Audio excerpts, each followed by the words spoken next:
Hello everyone, good evening. Welcome to Properties on Live. Sean here. And today's topic is about EV car. So how's EV cars gonna disrupt property market? Now before I go on, I want to break it down to 4 subtopics today. Number 1, what are the changes in EV cars? How does it change in the customer profile for real estate or property buyers? Number 3, how is it going to change the requirement for the facilities in all the high rises from now onwards? Of course, last but not least, what are the challenges and the trend for EV car market moving forwards? Okay, I brought down some of the notes here. I will definitely want to share with you. Okay, you see, when Tesla made an announcement about their pricing in Malaysia last July, Malaysia had just become the second cheapest place to buy a Tesla in the whole world, starting from 189,000. Okay, we are the cheapest in the world, second cheapest in the world, followed by China. So after that, you can see BYD still come in with 179,000. So not just in China, Malaysia is also going through a cutthroat price war in the EV car segment. So who's going to benefit? Of course, the car buyer. Okay. Then later on, Cherry E5 come up with another EV car with 146,000. Now, we have to understand that the price war between the EV cars among different brands are not just limited to EV cars. In fact, the price war has a great impact on other we call ICE car. ICE stand for internal combustion engine, just like the normal Toyota, normal BMW and Mercedes. So what we have seen in the past is that the lowering price of EV cars has pushed the traditional, whether it's a petrol or diesel car prices, lower by 50 to 100,000. You can do the research yourself, but this is what it means. The price war of cars, regardless EV or ICE car, has come, especially you witness it in the third quarter of 2024 onwards. Now, what does 100,000 reduction in car price means? Okay, number 1, it means about 1,000 savings in your monthly installment. Instead of paying 3,000, for example, for the car, if the car price comes down by 100,000, it means you save 1,000 in your monthly installment. That's number 1.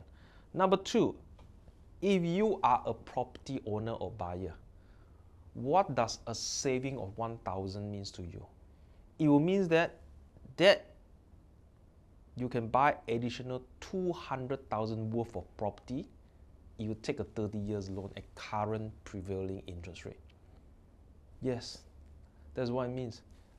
The eligibility and the affordability to buy additional 200,000 worth of property if you take a 30 years loan, just because there's a 1,000 saving from your car installment. This is how it's going to change. Slowly, subtly, but greatly. Now, number 2, let's talk about the shift of paradigms in customer profile. I believe that 3-4 years ago, we hardly see any Tesla on the road. Even the very few one that you see will be the grey import. Those who are the recon car dealer, people buying from UK spec, Hong Kong spec, or whatnot. Those cars is a recon car, not a brand new car. They are talking about 300,000 onwards, sometimes reaching 400,000. So what it means is that usually people who buy EV car like Tesla at the time, most likely it's going to be people who stay in the semi-D, a bungalow or landed, definitely. So they have no problem charging their car. But things have changed, right? I mentioned to you about whether Tesla, BYD or Cherry, the car prices has come from 100,000 onwards towards 200,000. Now this price range, as you know, has actually go into high-rise resident customer profile. People who are currently staying a high-rise condo suddenly become a potential buyer for Malaysia EV car, mainly because of the price. Okay. Next. So if EV car has become the potential reachable car for the high-rise condo, high-rise property, what are the things they will become a trend in high-rise? Let's just look at the 1990s until 2000. When you want to buy a so-called atas upscale apartment, you need to have squash, you need to have gym, you need to have a swimming pool. Then from the year of 2000 until 2020, people are talking about infinity pool, people are talking about trendy gym, and people are about multi-purpose hall. But very soon, what you see from today's onwards, the demand for one of the facility in high-rise is going to be EV charging station. How many bay is open up for EV charging station? What's the ratio towards the total of the resident staying there? And how fast is the charging speed for each charging bay? So these are the one, most likely the future customer who's buying the high-rise condo will be looking at, especially they are buying an EV car. All right?